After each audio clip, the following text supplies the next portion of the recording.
One of the key advantages of playing games in a collection in release date order is being able to visually see how the graphics have matured over the course of the entire generation.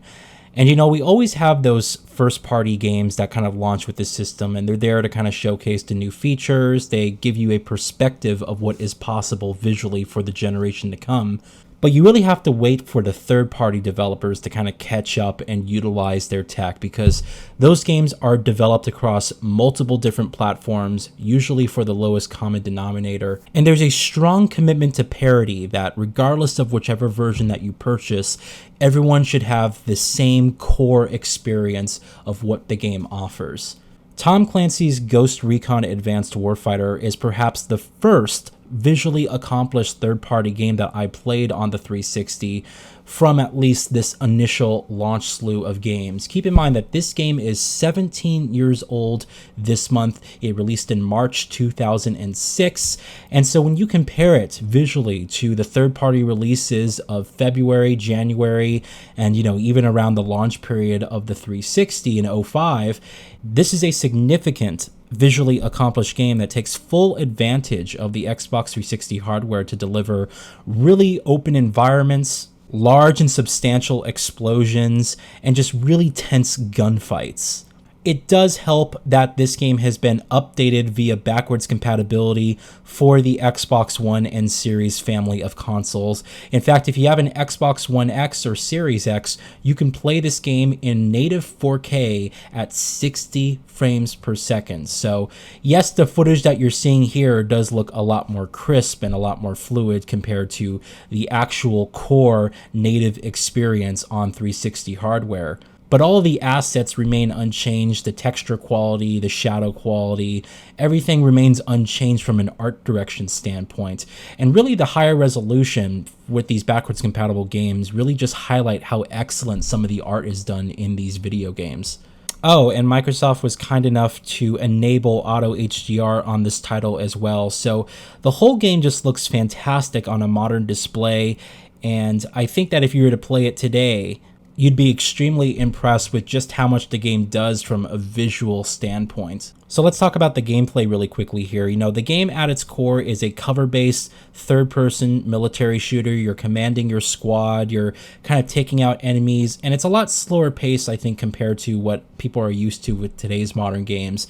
The game has this really interesting targeting system. This was still the period where developers were trying to figure out how a third-person shooter should really play, and so you use the right stick on Xbox to kind of move the camera around, and when you're aiming at someone, you can move the reticle around with it as well.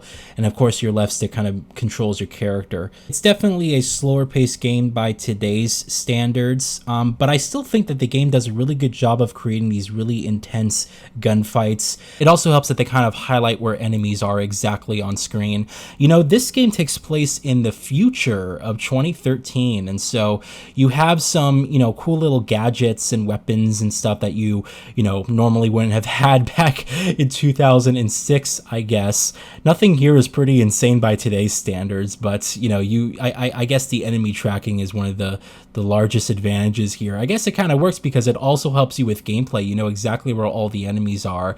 And I guess, if I were to kind of keep an open mind about the perspective of things, if this game was running at 720p resolution, some of the enemies in the far distance might have been a little bit blurry to kind of pick out. And so having that kind of feature must have helped from a gameplay perspective as well. You kind of know where all the danger lies up front. But, it's kind of cool. It has a personality to it. My favorite and most surprising thing when I was playing this game were the environments. They are large environments, and although the game is linear by nature, it is actually very open when it comes to the structure of its gameplay. They kind of, drop you off in one location and tell you your objective is over here, but how you actually traverse over there, how you get to that objective is entirely up to you. There's some cool little side skirmishes that you actually might end up being involved in as you're on your way to your objective, and you can even take like a longer route to kind of avoid enemy battles and kind of stealth your way through. So I actually was very surprised with the choice of how to kind of approach your objective. It kind of gives this game just a little bit more variety than what you would typically see from games of this style. Now, you also get the choice to decide which type of combatants you want on your team, and this actually makes a surprisingly big difference because you might enter an area and there might be snipers all around you, and if you have a sniper on your team, he can actually easily pick off enemies for you, in the distance. You also might come across enemy vehicles and tanks, and if you have a grenadier on your team, he can easily dispatch those, so you don't have to waste all these bullets and grenades trying to fend them off. So the choice of who you have on your team actually greatly impacts how these firefights are going to go, whether things are going to be challenging or, somewhat easy to deal with. And you also have the choice to decide what type of loadout you want as well. So if you're entering an area where there's great distance between you and the enemies, you might want to have a sniper rifle as a backup, or some type of scoped rifle to help you kind of pick off the enemies in the distance. I was actually quite surprised that there was a lot of strategy involved with your choice of who you want on your team, as well as what type of weapons you want to bring into the field of combat. Because while this game gives you the freedom to decide what you want and how to approach certain battles, it does expect from you a level of strategic decision making in order to pinpoint what exactly is the best team, as well as what is the best weapon for this particular combat situation. I also have to say that I really appreciated this game's location. It takes place in the heart of Mexico, and you're kind of dealing with, terrorism. There is a story that's happening. It's not super story driven, although I would say it's a lot more story driven compared to the modern Ghost Recon games of today. But there's some significant stuff that happens here. There's some nice set pieces, and you do feel like the stakes are pretty high with what you're fighting for. In this mission right here, you're seeing me trying to rescue the president who's been kidnapped. So, it has a narrative that kind of helps push things along and gives you a reason to fight. But overall, I felt that this was a very compelling adventure, and one that I really had a good time actually playing the game in. Now, the Ghost Recon Advanced Warfighter series is kind of known for its multiplayer.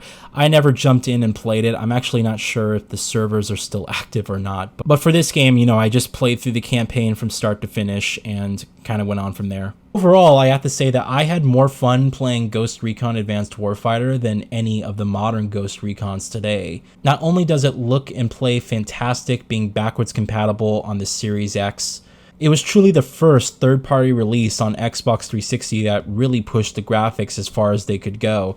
And I think, with the resolution kind of taking care of all the image quality concerns all these years later, it really just allows the artwork to shine, and it still holds up to this day.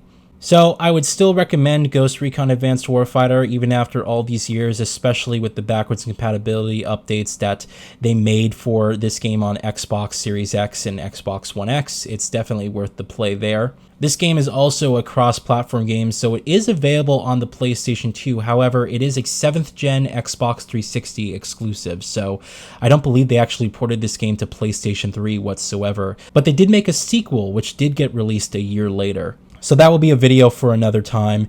In any case, I hope you guys enjoyed my look back at Ghost Recon Advanced Warfighter. Let me know if you guys played this game back when it was new and relevant, what you thought. And I hope you guys enjoyed the video, and I'll see you for the next one. Thank you very much.